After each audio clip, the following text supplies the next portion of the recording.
Olá, sou José Luiz, professor da Faculdade São Francisco de Assis. Nossa aula de hoje, dando continuidade à série Ativos Intangíveis, vamos ver hoje os ativos intangíveis baseados em contratos e baseados em tecnologia. Iniciando então pelos ativos intangíveis baseados em contratos. Ativos intangíveis baseados em contratos representam o valor dos direitos que surgem em decorrência, então, de arranjos contratuais. Os contratos com clientes são um tipo particular de ativos intangíveis baseados em contratos. Também os contratos de serviços, os quais fornecem um fluxo monetário, na realidade ativos financeiros, são outro tipo de intangível também baseado em contrato. Então, não obstante esse fluxo de serviços seja inerente a todos os ativos financeiros, ele deve ser considerado um ativo separadamente somente quando for separado contratualmente dos ativos financeiros subjacentes por venda ou securitização dos ativos com serviços contratados. E B, por meio da compra separada e da suposição de fluxos de serviços. Alguns exemplos de ativos intangíveis baseados em contratos são as licenças, os royalties, os contratos de publicidade, os contratos de construção, os contratos de gestão, os contratos de serviços ou de fornecimento, os contratos de arrendamento, os contratos de franquia, os contratos de direito de operação e transmissão, rádio e televisão, os contratos de direitos de uso, tais como perfuração, água, ar, minerais e corte de árvores. Finalmente, as concessões de rodovias. Todos esses aí, então, são exemplos de ativos intangíveis baseados em contratos. Um dos mais comuns ativos intangíveis relacionados a contratos são as franquias. Segundo Batalha, elas ocorrem quando uma organização, denominada franqueador, confere por meio de um contrato a uma outra organização, que é denominada franqueado, a autorização para explorar durante um determinado período de tempo, um know-how em contrapartida de uma remuneração que é a taxa de administração. Nesse caso, o franqueador já tem um fluxo futuro de caixa garantido e o franqueado um fluxo de caixa provável pela exploração, então, desse know-how do franqueador.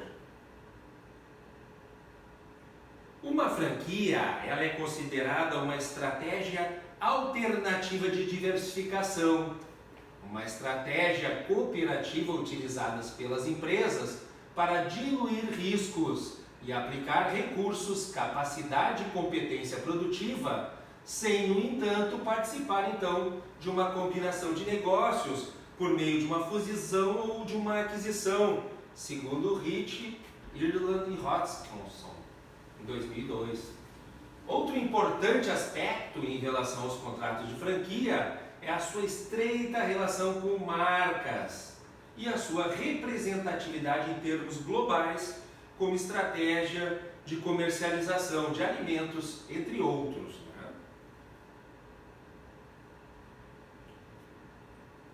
O nome da marca é considerado a mais eficiente vantagem competitiva para uma franquia.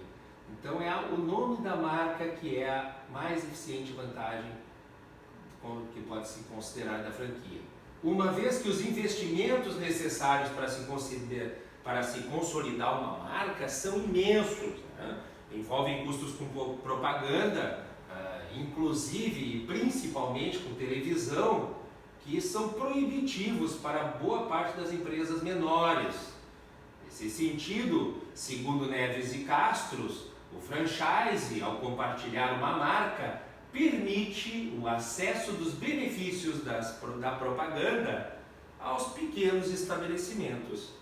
Os pequenos estabelecimentos que não poderiam individualmente despender muitos recursos em propagandas, por intermédio da franquia o fazem.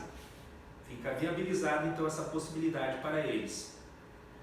Portanto, sua relevância como mecanismo de comercialização deve-se ao ganho em escala em relação ao marketing, à tecnologia, à obtenção de capital para a ampliação da produção e à redução de custos de monitoramento e controle de comercialização. Então são todos esses aspectos que são relevantes nesse mecanismo de comercialização por meio da franquia. Neves e Castro ressaltam, porém, que apesar de vários benefícios que acabamos de citar, tanto para o franqueado quanto para o franqueador, existem riscos em potencial na franquia para tanto o franqueado quanto o franqueador. Para o franqueador, o principal risco é a possibilidade de prejudicar a reputação da sua marca, dado que o franqueado ele pode agir de forma negligente, seja por meio do mau atendimento aos clientes, ou ainda, o que é pior, no caso dos alimentos, a contaminação, como ocorreu com os hambúrgueres servidos pela Jack in the Box em 1993 nos Estados Unidos. Por outro lado, para o franqueado, ele também corre riscos em relação especialmente à concessão de franquias em áreas próximas, o que pode gerar então uma forte competição e a consequente redução dos lucros que foram projetados pelo franqueado. Portanto, é importante a adoção de medidas de precaução contratual que evite ou minimize tais problemas. Quando da assinatura do contrato de franquia, o franqueado tem que ter esse cuidado de contratar de forma que competidores não possam estar em áreas próximas, e dessa forma não reduzir os seus lucros.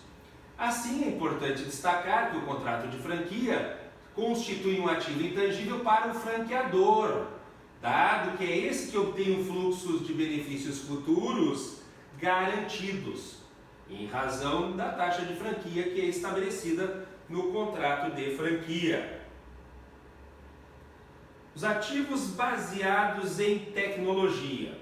Ativos baseados em tecnologia relacionam-se a inovações ou avanços tecnológicos.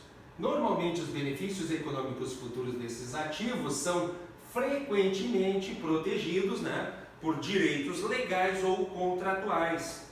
Alguns exemplos de ativos intangíveis baseados em tecnologia, nós temos a tecnologia patenteada, os softwares, a tecnologia não patenteada, base de dados, segredos de comercialização, incluindo nesse escopo as fórmulas secretas e os processos e receitas.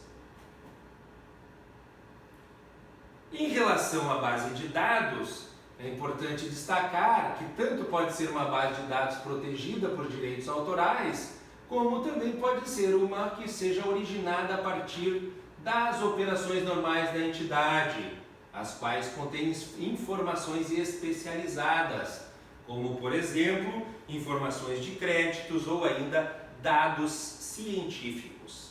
As bases de dados que não são protegidas por direitos autorais, observem, elas podem ser trocadas em sua totalidade ou em parte, ou ainda elas podem ser licenciadas ou arrendadas a terceiros. Então elas encontram o critério de separabilidade.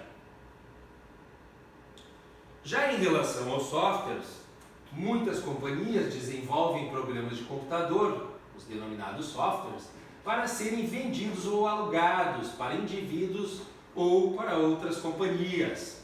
O montante dos custos incorridos na criação de um software pode, então, ser considerado um ativo intangível, desde que o produto se prove factível tecnologicamente, isto é, quando o programa projetado está operando corretamente, segundo Nedles Jr. Trata-se então de gastos que apresentam um risco menor do que a grande maioria dos gastos que se tem com pesquisa e desenvolvimento. Haja vista que existe um indicador de factibilidade, diferentemente de muitos outros produtos que dependem de fatores externos à empresa, a exemplo da aceitação do produto pelos consumidores. Essa foi a nossa aula de hoje. Obrigado a todos e até a nossa próxima aula.